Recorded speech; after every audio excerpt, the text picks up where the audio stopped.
Beside me.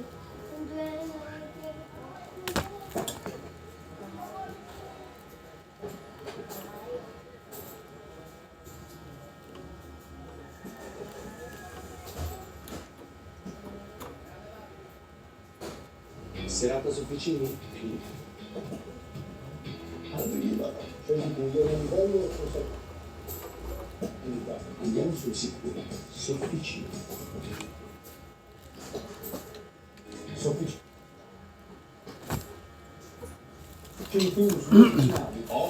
Perfetti per dei ragazzini amati. I friggitrici ad aria sono pronti in 12 minuti. Spaccati.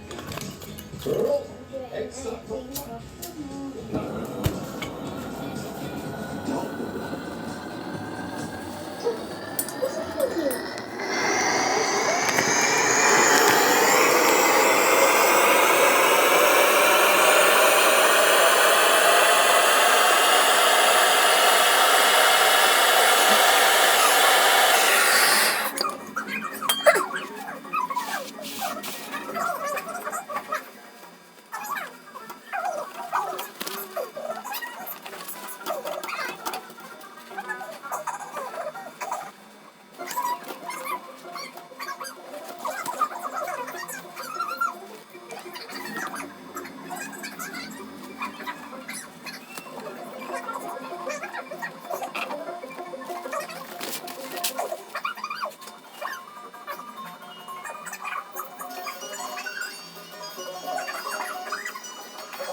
So, ayun na nga mga kamaster. Meron tayong i-repair ngayon na rep. Bali, personal rep ko to. Kabibili ko lang nung nakaraang linggo lang. Siguro mga 3 weeks pa lang to sa bahay. Sa Taguig ko siya nabili sa isang kilalang dealer ng Panasonic. Kunabi Panasonic to. Pull out galing warehouse. Siyempre may mga gas-gas na konti. Reject na 'yon sa sa mall. So yun yung binili ko. Inverter na siya. 8.5 cubic na inverter. Ang problema lang, nagkaroon ng leak dun sa pagkakahinang. So dahil nga malayo yung pinagbilang ko nito sa Taguig pa. So, hindi naman tayo kagad makakahiram ng sasakyan para ibalik. Ayun, pagdesisyonan ko na ako na lang mag-repair dahil marunong naman ako gumawa na ito. Basic na lang din naman na itong mga ganitong problema na mga leaking lang. Kayang-kaya naman natin hinangin yan. And then sa paggagawa naman ng rep, may mga background na naman na tayo dyan. Kaya ayun, ako na lang ang gagawa para din magamit na namin dahil pasukan na yung mga bata. Kawawa naman.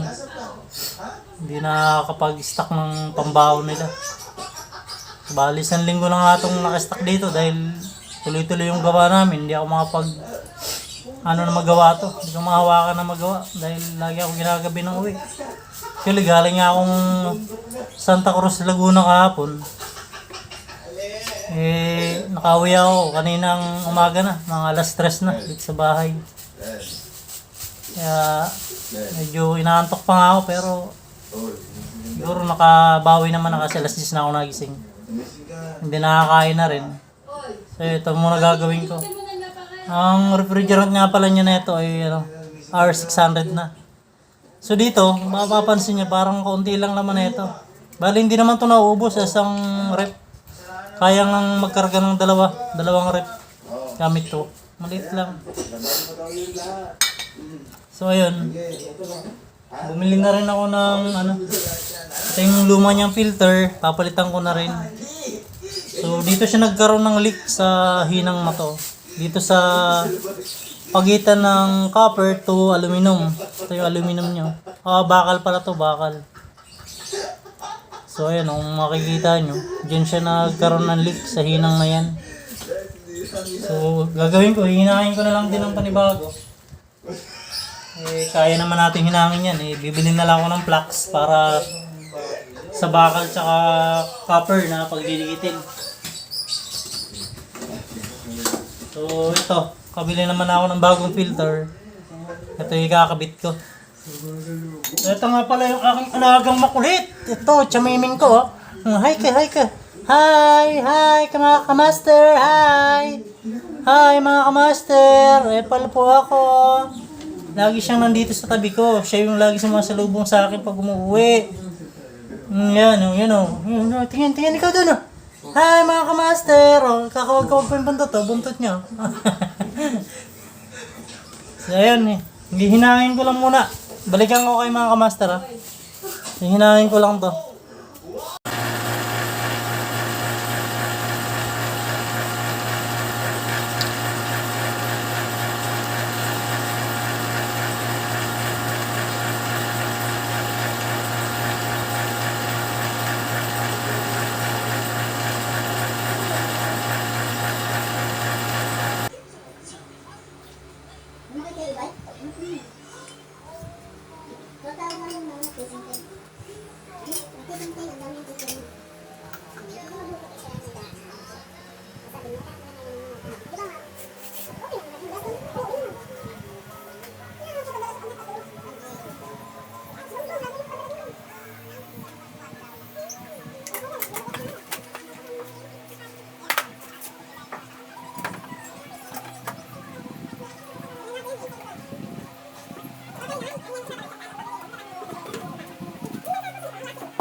Dapat daw hanggang ganito lang, daywan?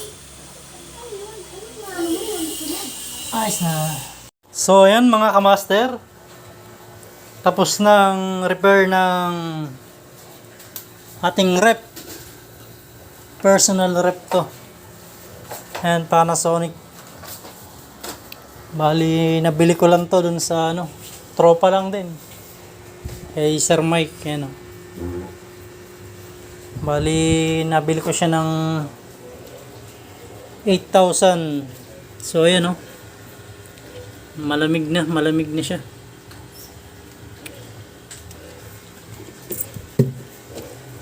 Yelo na.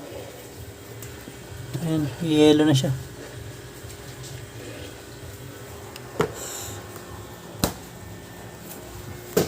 Ayan. Ayan, malamig na rin.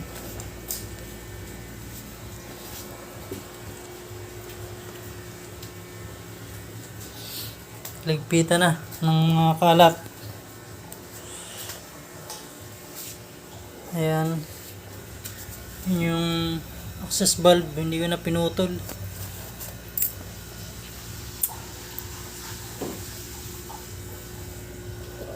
So ayan, observe na lang. Pero malamig naman . Observe ko na lang hanggang mamaya. Tingnan natin kung magbabago.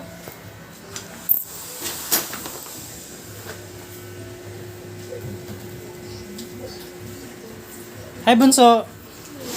Isang TikTok naman dyan. Okay mga kamaster. Nandito na lang yung ating video. Maraming salamat sa panonood. Like and share.